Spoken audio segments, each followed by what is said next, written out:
Adrián Sarria, periodista que viene en representación de la Oficina Nacional de Derechos Humanos de la ANP, Asociación Nacional de Periodistas del Perú. Él estudió comunicación, periodismo y gestión de la información en la Universidad de Lima y cuenta con más de 5 años de experiencia en prensa escrita, digital y radial. Inició su carrera en Estación Guari, en Ayacucho, una radio muy conocida en Ayacucho. Además eres ayacuchano, Adrián, y has tenido también, recuerdo muy bien, pues una interesante participación en la investigación y la difusión de actos de corrupción o presuntos actos de corrupción, para no meterme en problemas, de personas muy poderosas en la región con conexión también con el poder nacional. Adrián, adelante. Bueno, muchas gracias por la invitación. Yo, como bien lo mencionan, vengo a nombre de la ANP, así que primero voy a dar un tema institucional. Pasamos a la siguiente, aunque tengo ahí con eso. Bueno, la Oficina de los Derechos Humanos del Periodista, la OFIP en la ANP, fue fundada en la década de los 90, entenderán, convulsa, complicada para el periodismo particularmente también. El 12 de diciembre de 1991, desde entonces se viene acompañando la labor del periodista, se viene brindando, por ejemplo, asesoría legal, pero también el acompañamiento, la denuncia, el volver los casos públicos, cuando se ataca la labor del periodismo desde distintos frentes. Por ejemplo, nosotros nos encargamos de documentar los ataques a los periodistas. Habrán visto últimamente en el contexto de las protestas, porque es importante que no solamente el periodista diga me han golpeado, sino tener la evidencia que pueda demostrarle a la Policía Nacional, al Ministerio del Interior, a la Presidencia, que efectivamente había una actuación contraria al periodismo y que por ende es contraria a la democracia. Nosotros tenemos un monitoreo constante de derechos humanos de periodistas y del derecho a la libertad de prensa.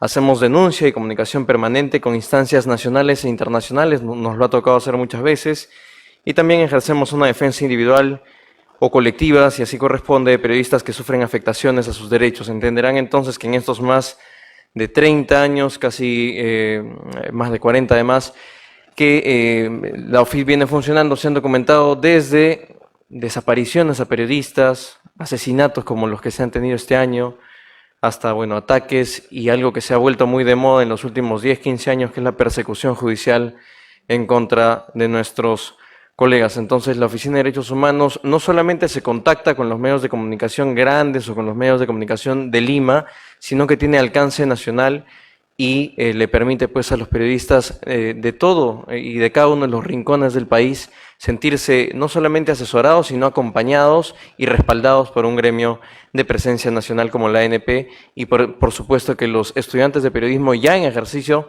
pueden también sentirse parte. Pero si bien he venido a nombre de la OFIP y de la ANP, yo quiero también salirme un poco de cuadro y ofrecerles ya particularmente sobre el tema una mirada distinta. A ver si me apoyan por favor con el PPT, porque yo, como bien lo han mencionado, soy ayacuchano, he podido cubrir las últimas elecciones en mi tierra, en Ayacucho, y me llamó mucho la atención en los últimos días ver reaparecer a Aldo Mariátegui en el formato de CADE, siendo entrevistado. Además, él va a participar en este evento como uno de los que les va a hacer preguntas seguramente muy incisivas a López Aliaga. Bueno, él se ha referido sobre las últimas elecciones, seguramente es un opinólogo con mucha garantía de certeza. Entonces me llamó la atención y quiero yo contar una historia respecto a las últimas elecciones, porque para algunos sigue siendo inexplicable que haya ganado Pedro Castillo. Ojo, yo no soy un castillista, yo esto lo voy a contar desde la neutralidad. O peor aún, para otros sigue siendo explicado únicamente desde el prejuicio, ¿no? Que fue de repente por la mafia caviar, por los rojos, por Evo Morales o por la ignorancia de quienes según ellos no deberían votar. Pero Castillo no ganó por el azar, y podría explicarse esto desde lo que pasó en las regiones. En Ayacucho, todos los candidatos llegaban al aeropuerto de Huamanga. Llegaban, por ejemplo, a las 6 de la mañana, eran recibidos por su comitiva, hacían una caravana hacia la plaza de Huamanga, por ahí se tomaban un desayuno, hacían un meeting, después de eso una reunión con sus partidarios y luego tomaban el avión de la tarde y se retornaban a Lima. Castillo no hizo eso. Castillo no solamente no llegó en avión, llegó en auto. Estuvo 15 minutos en Huamanga, prácticamente no tuvo ninguna actividad allá, y se tomó un carro a Huanta, que es otra provincia de Ayacucho, pero no se quedó en Huanta ciudad. Se fue a un pueblo que se llama Higuaín, que tiene apenas 2.500 habitantes, y en Higuaín no agarró los micros, no se fue a una plaza y no reunió a sus militantes, sino que se fue donde los campesinos. Se sacó los zapatos y aró la tierra con ellos. Aplicó la técnica de la yunta. Yunta, seguramente ustedes habrán escuchado, es pues la forma de tratarse entre amigos, entre compañeros. Yunta precisamente significa eso en quechua. Significa compañero, significa persona cercana. Es, en todo caso, una palabra más bonita que huayqui, que ya sabrán que la han distorsionado.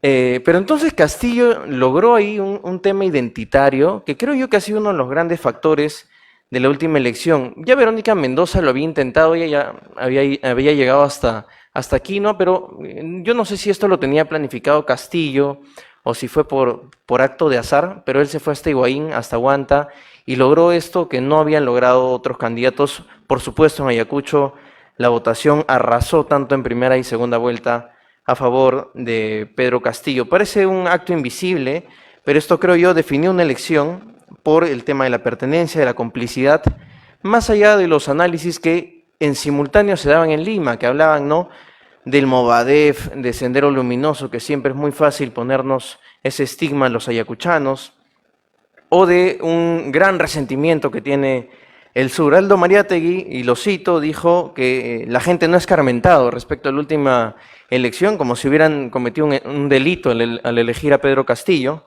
También dijo que no puede entender cómo 8 millones de peruanos votaron por él, que le da terror y que el sur tiene un antilimeñismo absurdo.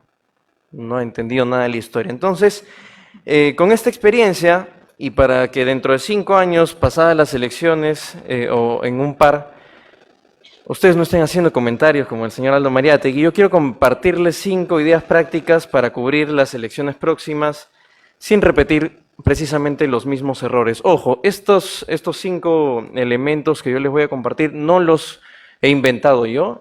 Yo no tengo, como verán y como habrán escuchado, la experiencia etaria como para estar dando consejos, pero algo de carrera he hecho. Actualmente estoy trabajando en la República y he tenido la suerte de participar en el Festival Gabo el 2023, que me instruyó mucho, y hace muy poco en un taller del Global Press que precisamente trataba sobre herramientas para el periodismo en democracias cambiantes, así que he intentado compilar alguna de ellas y ahora se las comparto. En el Perú, como han visto, hay un 40% de confianza en las noticias, muy bajo. Es decir, 6 de cada 10 personas creen que los periodistas no decimos la verdad o que el periodismo simplemente no sirve. Entonces, ahora se están informando el 33%, que seguramente ya es una cifra en crecimiento. En TikTok, solo el 10% continúa accediendo a noticias impresas, mala noticia para mí que trabajo en La República, que es un diario, y un 9% consulta noticias a través de chatbots, es decir, el ChatGPT, Gemini y muchos otros que sabemos que además, aunque aciertan algunas cosas, también tienen muchos errores y hay que estar muy atentos a ellos. La ética no es sino la confianza. No es teoría, sino es la confianza pública, es explicar cómo contamos la historia, es tan importante como la historia misma. Y en democracias frágiles como la nuestra, cambiante como la nuestra, es más difícil de ganar. Hoy hemos visto que tenemos una crisis total de credibilidad y la audiencia confía en medios que escuchan y que responden. ¿Por qué creen que en Ayacucho, por ejemplo, las radios siguen teniendo una importancia vital? Yo he hecho el noticiero de Estación Huari varias veces, que se cubre de 12 a 3 de la tarde, y todas las 3 horas de programa, los micros están abiertos para el público, para que ellos puedan llamar y puedan participar del programa. Ven ahí Edmundo Cruz, por ejemplo, una leyenda del periodismo nacional, y precisamente es lo que quisiéramos nosotros lograr con estos consejos. Entonces, rápidamente, porque ya me han dado la advertencia de los minutos, lo primero que hay que hacer es comprobar nuestros prejuicios. Los periodistas, antes de ser periodistas, somos personas, es decir, todos tenemos pensamientos políticos, todos tenemos creencias, Pero hay que preguntarnos por qué contamos historias, si estas historias coinciden con nuestras creencias personales y si es así hay que distar de ellas, y si tenemos algo que ganar a nivel personal, profesional o emocional. ¿Esperamos acaso que el público llegue a nuestra propia conclusión o que saque sus propias conclusiones? Hay que preguntarnos ello también. El enfoque puede cambiar la historia. Lo que yo les planteo es ya no contar historias desde el por qué, que es lo más básico, sino historias desde el cómo. Hacía referencia Jorge al caso Rolex, que bueno, yo tuve la suerte de ser partícipe. Y la pregunta que nos hicimos no fue por qué Oscorima regaló relojes a Dina, sino cómo estos relojes se tradujeron en leyes y en presupuestos. Por eso pudimos investigar, por ejemplo, cómo el mismo día de que le firma un decreto de urgencia, se le entrega una pulsera Bangle de 11.000 euros. ¿Qué había detrás de eso? Autorizándolo a participar en obras públicas en una universidad que tiene su propio pliego presupuestal, pero cómo es que las fechas coincidían y demás. Yo recuerdo que en esa época me invitaron a un medio, que no voy a mencionar el nombre, y me preguntaron, ¿tú crees que Oscorima y Dina Boluarte tienen un cuchicuchi? Y yo le dije, eso a mí no me interesa, es la vida personal de ellas. A mí lo que me interesa como periodista es rastrear el dinero. Entonces yo los invito a pensar en historias más en el cómo que en el por qué. Bueno, estas son algunas de historias que yo he podido contar en mi carrera, sobre todo vinculadas a derechos humanos y a corrupción, en Ojo Público, en La República. La historia de los Rolex, que además aparece ya en un libro. Pero lo otro que les planteo, y que me parece muy importante, es tener una mirada desde adentro. Precisamente lo que les contaba de Pedro Castillo, seguramente podemos contarlo a los periodistas de Ayacucho, pero no les interesaba contarlo a periodistas desde Lima. Entonces, ustedes que van a ser periodistas, muchos de ustedes que además enseñan a periodistas, es importante tener fuentes fuera de Lima, es importante tener conexión además con periodistas fuera de Lima para que cuenten una historia distinta y una historia completa y no solamente vean lo que aparece a través de las cámaras de la televisión nacional que te cuentan 5 minutos de la participación del candidato, sino que puedan contar una historia más real, con arraigo local y que además el acceso local no es igual a menor calidad, porque no es que el historiador de Ayacucho vale menos que el de Lima, sino nos da profundidad en las historias. Ahí tienen algunos ejemplos, además, de lo que yo, a lo que yo los invito. Y para ir cerrando, los invito además a dudar siempre de la inteligencia artificial. En estos tiempos en los que vamos a tener fotos, videos creados con inteligencia artificial que van a ser usados inteligentemente por los candidatos para bajarse a otros, duden de todo. Y el periodismo no solamente es contar historias y buscar la verdad, es también combatir la mentira. Entonces, si ustedes tienen el poder, y bien lo hace Ojo Público con su red, si ustedes tienen el poder de desmentir una mentira, no va a tener, es cierto, el mismo alcance que el viral de la noticia falsa. Si en caso hablamos de 10, siempre dicen pues que una noticia falsa tiene arraigo en 10. Cuando la desmentimos, 4 nos creerán, 6 dirán, este está mintiendo, pero esos 4 ya son un cambio importante.